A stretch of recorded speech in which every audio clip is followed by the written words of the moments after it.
오늘 이 본문은 주님이 어느 잔치 자리에서 말씀하신 잔치 비유입니다.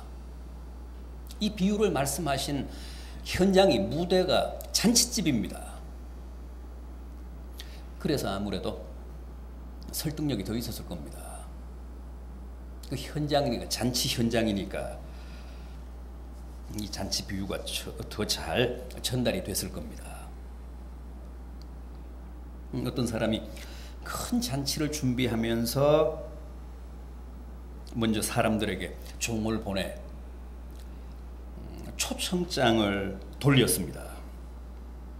마태복음 22장에도 이 똑같은 비유가 나오는데 거기서는 이 잔치를 어떤 임금이 자기 아들의 혼인을 위해 준비한 잔치라고 했습니다. 어쨌든 이제 여러 날 계속된 잔치 준비가 다 끝나고 드디어 잔치 당일이 됐습니다. 주인이 다시 종을 보내 사람들을 청합니다. 본문 17절을 보면 오소서 모든 것이 다 준비되었나이다.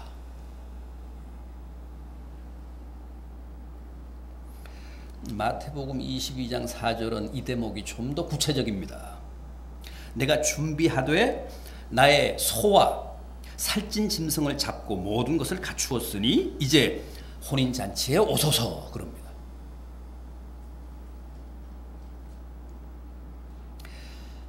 이게 당시 좀 산다는 사람들의 일반적인 잔치 문화였습니다.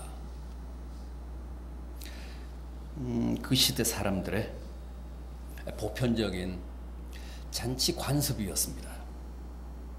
잔치에는 사람들을 이렇게 2번 초청합니다.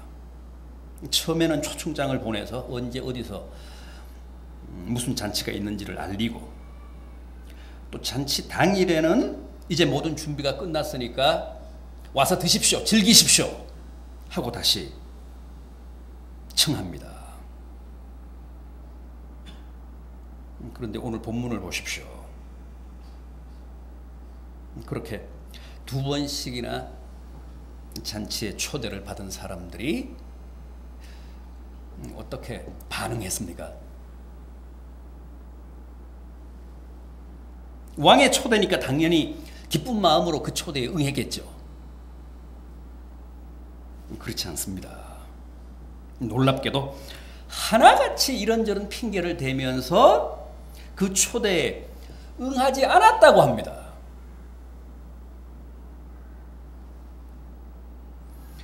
18절 이하를 보십시오. 제가 봉독해드린, 제가 소개해드린 오늘 본문 18절 이하 다 일치하게 사양하여 한 사람은 이르되 나는 밭을 샀음에 아무래도 나가 보아야 하겠으니 청컨대 나를 양해하도록 하라. 또 한 사람은 이르되 나는 소 5겨리를 샀음에 시험하러 가니 청컨대 나를 양해하도록 하라. 또 한 사람은 이르되 나는 장가 들었으니 그러므로 가지 못하겠노라. 밭을 샀다, 소를 샀다, 결혼을 했다. 이게 다 그들이 왕의 잔치를 거절한 이유입니다. 다 그럴듯합니다. 다 산 것 때문입니다. 당시에는 경제력이 허락하는 만큼 일부 다처가 법으로 보장이 됐으니까 결혼도 사실은 여자를 돈으로 산 거나 다름없습니다. 아마 본문의 이 3번째 사람도 초혼은 아닐 거예요. 왕의 초대를 받을 정도니까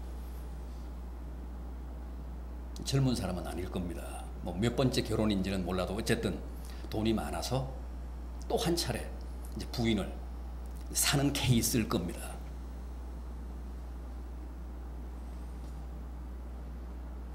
마태복음에서 이 대목을 보면 더 노골적입니다. 그들이 돌아보지도 않고 한 사람은 자기 밭으로 또 한 사람은 자기 사업을 하러 갔다 그랬습니다.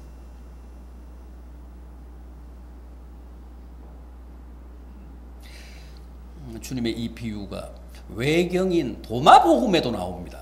도마복음에는 세 사람이 나오는 게 아니라 네 사람이 등장을 하는데 그 첫 번째 사람은 오늘 상인을 만나 거래할 일이 있어서 잔치에 갈 수 없다고 했고, 두 번째 사람은 집을 사러 가야 하기 때문에 시간이 없어서 못 가겠다고 했고, 세 번째 사람은 친구가 장가를 들기 때문에 거기 가야겠어서 응할 수 없다고 했습니다. 마지막 네 번째 사람은 오늘이 바로 토지 소장료를 수금하는 날이어서 갈 수 없노라고 했습니다. 그러니까 이 누가복음, 마태복음, 도마복음이 내용은 조금씩 다르지만은 본질은 같습니다. 소유 때문에 혹은 사고 파는 일 때문에 왕의 초대에 응하지 못했다는 것. 비유의 근본적인 성격은 다 같습니다. 얼마나 인간 현실을 꿰뚫어 본 명쾌한 통찰입니까? 예나 지금이나 하나님 나라 초청을 거부하는 이유는 다 이 소유 때문입니다. 사고 파는 일 때문입니다. 따라서 주님의 이 비유야말로 인간 현실에 대한 통렬한 풍자입니다.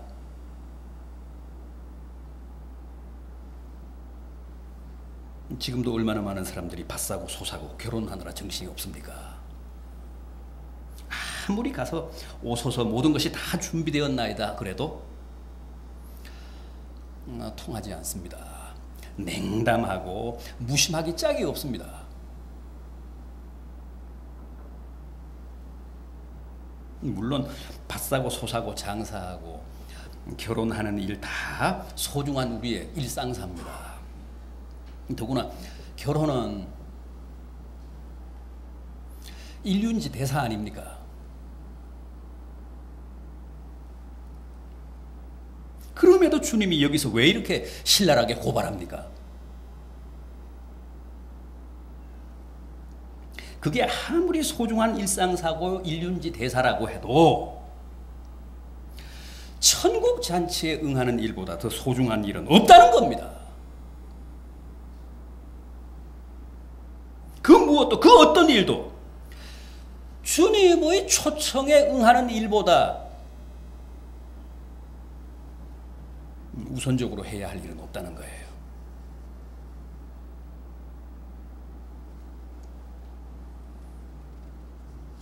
사실 우리가 살아가는데 필요한 것으로 치면 먹고 마시고 입는 일보다 더 긴박하고 더 절박한 일은 없지 않습니까? 그럼에도 주님은 뭐라고 하셨습니까? 먹고 마시고 입는 일보다 먼저 그의 나라와 그의 의를 구하라고 하셨습니다.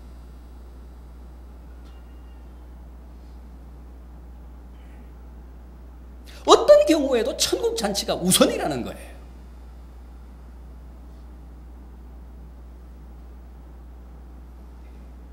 주님의 초대에 응하는 일이 우리 삶의 제1순위라고 하면 영순위라고 합니다.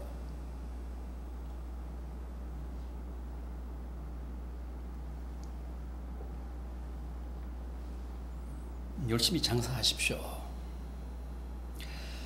열심히 사업도 하십시오.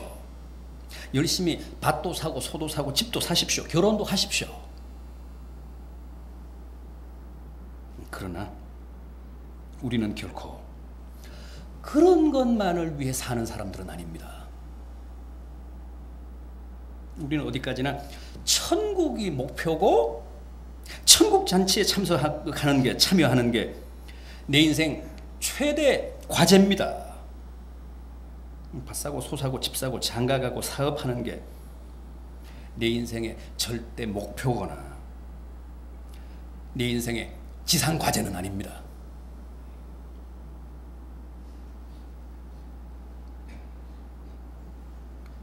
그럼에도 문제는 지금도 숱한 사람들이 돈 받으러 가고 장사하러 가고 집 사러 가고 결혼식에 가느라 천국 잔치를 외면하고 있다는 겁니다. 그런 현실을 비판하시고 그런 사실을 통렬하게 풍자하신 겁니다.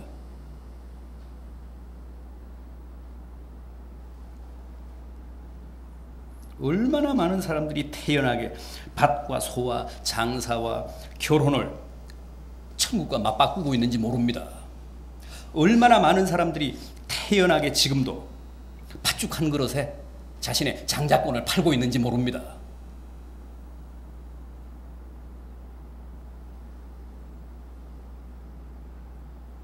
다 어리석고 불행한 사람들이라는 겁니다.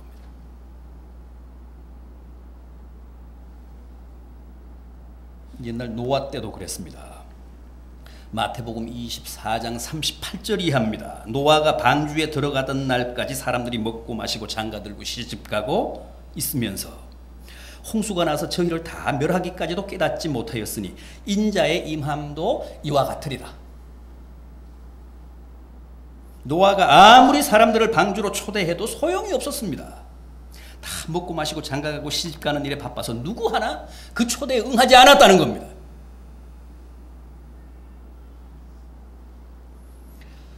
더욱 안타까운 것은 결국 홍수가 나서 몽땅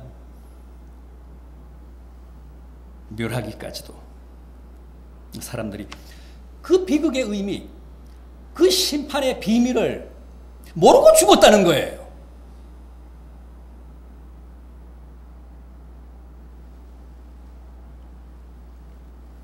자기들이 왜 그렇게 죽어야 하는지도 모르면서 수장이 됐다는 거죠. 그런데 거기에서 주님이 말씀하신 가장 무서운 말씀은 뭡니까? 인자의 임함도 그러하리라.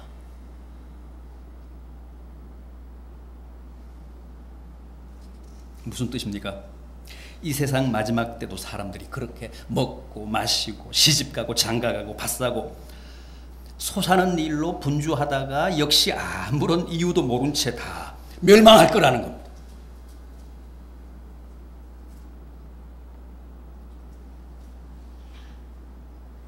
여러분 정신 차립시다.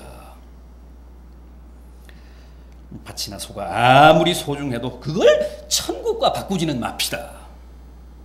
먹고 마시고 장가들고 시집가는 일을 천국 잔치와 바꾸지 맙시다.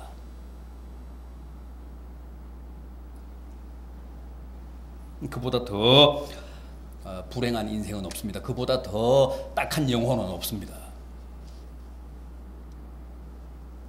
자, 드디어 주인이 화가 났습니다. 그래서 종들에게 다시 이렇게 명합니다. 빨리 시내의 거리와 골목으로 나가서 가난한 사람, 몸 불편한 사람, 맹인들과 저는 자들을 데려다가 내 자리를 채우라. 그래서 종들이 그렇게 했습니다. 그런데 여전히 자리가 다 차지 않았습니다. 그러자 주인이 또 뭐라고 합니까? 길과 산울타리가로 나가서 사람들을 강권하여 데려다가 내 집을 채우라. 그러면서 이렇게 말합니다. 전에 청하였던 그 사람들은 하나도 내 잔치를 맛보지 못하리라. 여기서 주인이 말씀한 전에 청했던 사람은 누굽니까? 역사적으로 맨 처음 초청을 받은 사람들, 유대인들이잖아요. 그런데 그 사람들은 하나같이 주님의 초대에 응하지 않았습니다. 그래서 그들은 하나도 내 잔치를 맛보지 못하리라. 다음에 청함받은 사람은 누구죠? 21절에 나오는 시내와 거리와 골목으로 나가서 사람들을 데려오라. 제1세계 기독교 국가들, 서방의 여러 국가들,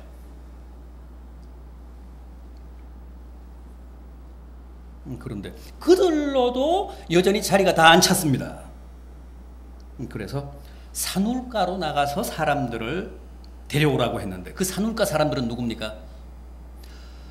변방, 제3세계 아시아 아프리카 사람들. 우리가 다 그 산울가에 사는 사람들이잖아요.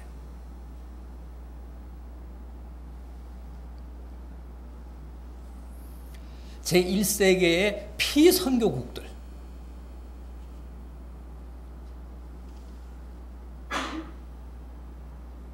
유대인들을 맨 처음 청했는데 그들이 다 초청에 응하지 않자 다시 서방의 여러 나라 사람들을 청했고, 그들로도 자리가 다 안 차니까 변방, 아시아, 아프리카, 저 산울가 사람들, 우리들을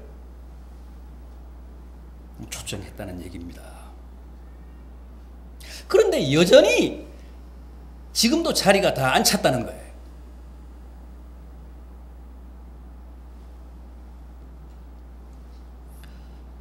왜 안 찼다고 합니까? 왜 주인의 잔치 자리가, 왕의 잔치 자리가 다 아직도 안 찼습니까? 그 비밀이 마태복음에 나옵니다.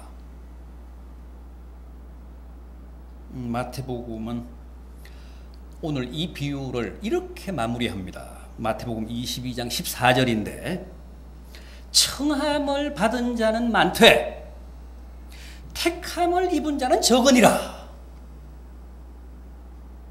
오늘 이 비유의 결론입니다. 청함을 받은 자는 많지만 택함을 입은 자는 소수다.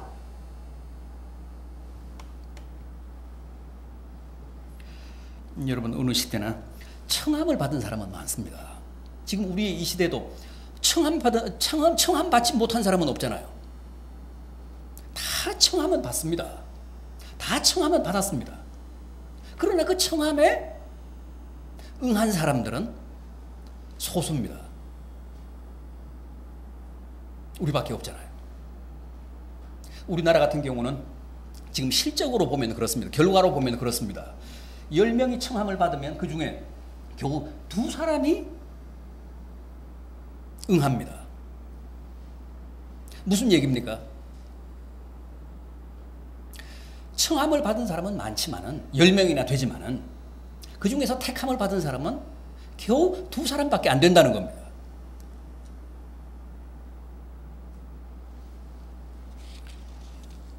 여러분, 이 말씀 대단히 중요합니다. 청함은 누구나 받을 수 있습니다. 실제 청함은 다 받습니다. 그러나 청함 받은 사람이 다 택함 받은 사람은 아닙니다.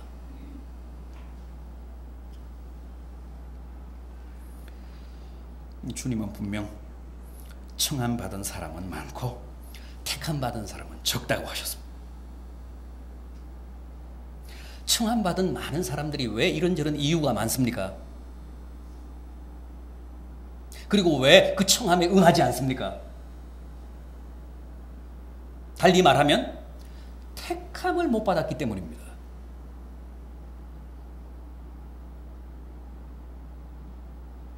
주님의 잔치의 청함에 응하지 않았기 때문에 택함을 못 받은 게 아니라, 택함을 못 받았기 때문에 주님의 잔치에 응하지 못한다는 거예요.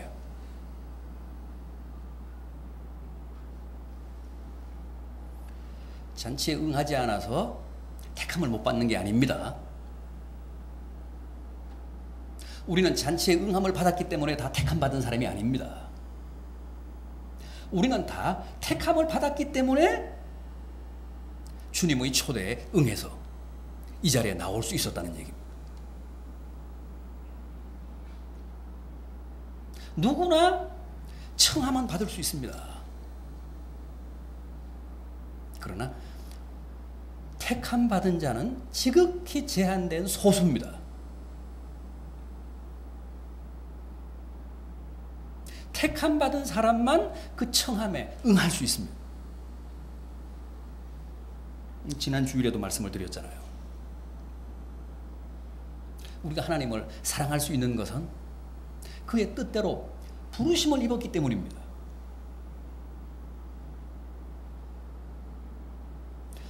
그의 뜻대로 택함을 받지 않고서는 하나님을 사랑할 수 없습니다. 구원받지 않고서는 우리가 주님을 믿을 수가 없습니다. 그의 뜻대로 부르심을 입어야 하나님을 사랑할 수 있습니다.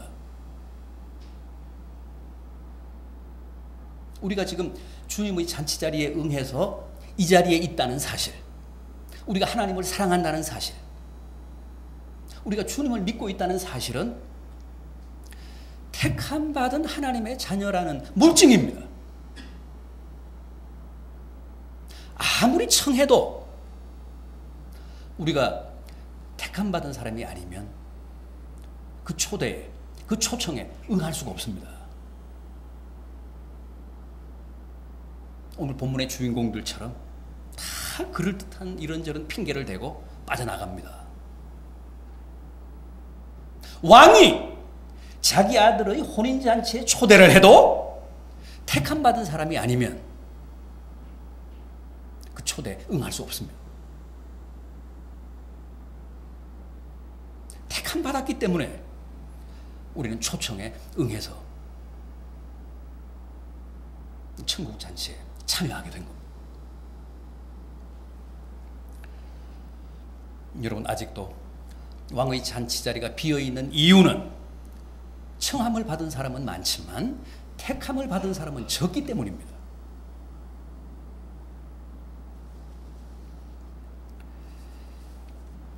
이 사실 우리가 꼭 기억해야 합니다. 그러나 우리 종들로서는 하나님의 택함을 받은 소수가 누군지를 알 수 없기 때문에 일단은 다 청할 수밖에 없습니다. 또 그런 청함을 통해서 주님은 소수의 택한 자들을 가리신다고 했습니다.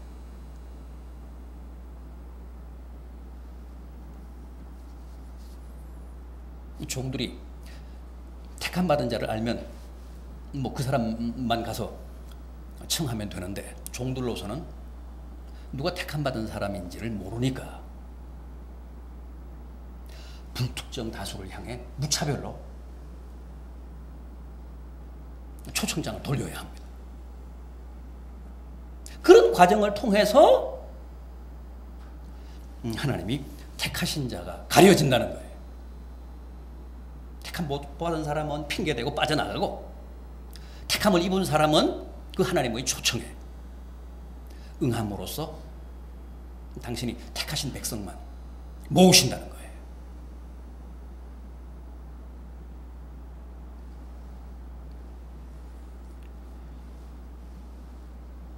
그런데 본문 23절을 보면 산울타리가로 나가서 사람들을 강권하여 데려다가 내 집을 채우라 하는 말씀 나옵니다. 이게 무슨 얘기입니까?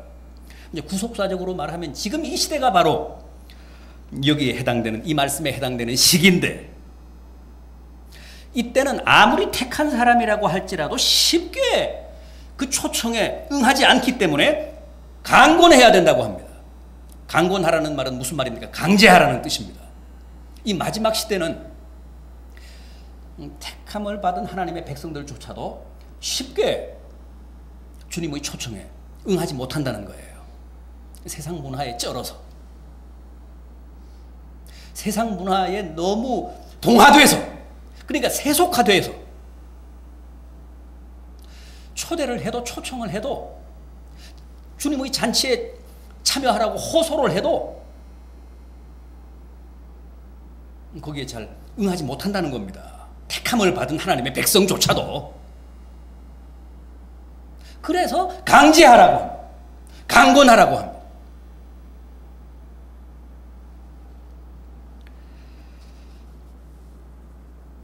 사실 여기에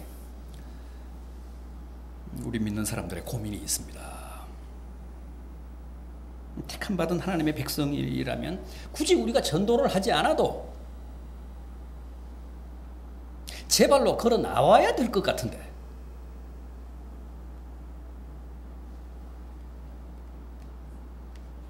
이건 전도를 해도 안 나옵니다.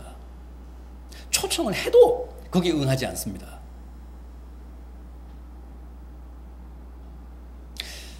그게 바로 이 마지막 시대라고 합니다.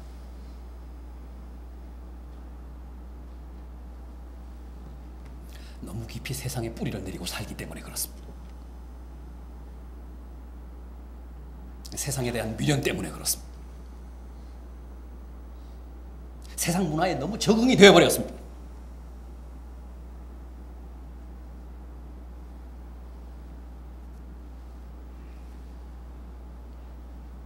그래서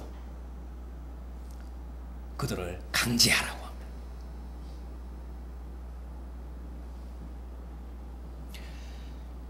그게 이 시대 종들의 아픔이고 운명입니다. 너무 그 일 하기 싫잖아요.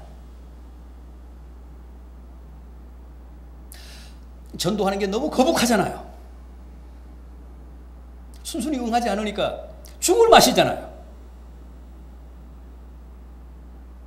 그러나 이 마지막 시대를 살아가는 우리 종들의 숙명입니다. 주님은 강제하라고 하십니다. 그래야 택한 자들이 주님 앞에 나올 수 있다고 합니다. 워낙이 이 마지막 시대는 그렇다는 거예요.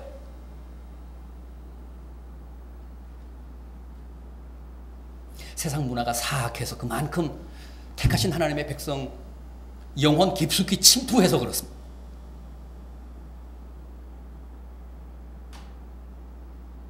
사실 이스라엘 백성들도 애굽에서 나올 때 끌려 나왔잖아요. 40년 동안 광야를 유랑하면서도 계속 애굽에 대한 미련을 못 버렸잖아요.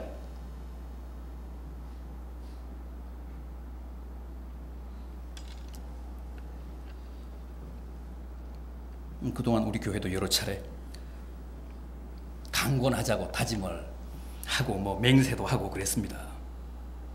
그런데 이렇다 할 성과를 못 봤습니다. 그래서 올해도 다시 하자. 그래서 지난번 재직 수련회 때 결의를 했습니다. 한 가정이 꼭 한 가정씩 구원하자. 119.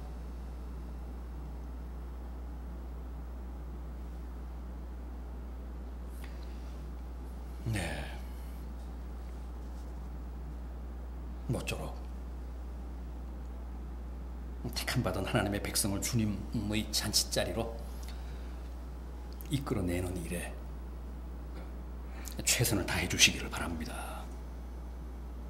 그래서 그 일이 이 마지막 시대에 우리가 할 수 있는 가장 보람되고 가치 있고 아름다운 일임을 깊이 체험하는 성도들 되시기를 진심으로 바람하지 않습니다. 주님이 가장 기뻐하시는 일입니다. 구체적으로 여러분 가정에 한 가정씩 할당이 됐습니다. 강권하십시오. 강제하십시오. 이 시대에 우리가 할 수 있는 신성한 사명입니다. 주님이 우리에게 맡겨주신 소명입니다. 모든 성도들이 이 119 전도 캠페인에 참여하게 되시기를 바라고, 오늘 특별히 여전도회 주일인데 총회적으로 지키는 여전도회 회원들 더욱 분발하셔서 목표 달성하게 되시기를 진심으로 기원합니다.